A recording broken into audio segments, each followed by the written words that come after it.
Ghana Yamampeni na Adom Akufo Addo apao eye kumase eye one thermal power plant no ehontoma wo anwoma so wa Asante mantemu na but aye ni nyina ye baako se beboa ma enyinima hoden ye gina ne na so wo middle northern sector eye oman Ghana emua Adom TV Kasee etwaso Ewo afimpino ene edunum nemu Ghana ban ene African Middle East Resource Investment Limited ai twanitia from Ameri ekontiase apamma wode emfidie ebeboa omen yenyinam hoden ho ensem so ma ne gina mu brane eno ene ka ho bi ema afimpino ene aduonu emienu Ghana ban eye ntotoyese obetabiri Ameri planti afri atoye mantemu abepiemu ewo Asante mantem ha ene dei empanifo ye ho amamere ene amane ekoso efa edi enkan no na edi a edaso eye Kumasi one thermal power plant K1TPP. I am delighted to be here this afternoon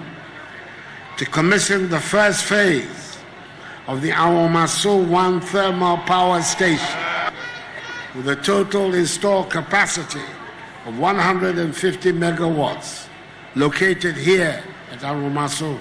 This project represents a significant step forward in our quest to provide sustainable electricity for our nation, particularly for inhabitants of the Asante region. Mr. Kofi Tutu Ejare and a board chair Edema Volta River Authority. Your Excellency, I am proud to say that we at VRA have prudently discharged the mandates you and the nation have charged us with. Through our financial recovery and sustainable management practices, we managed to internally raise the millions of dollars required to fund the various stages of the project. Dr. Matthew Opoku Prempe and Ayeswafwa Ohwe Enyamhoden ho ensem so. Ghana bari bebre adwo we BSc ho. Enso bia musa se aden na ekọ ho. Ebi se soldier ama Ghana yina.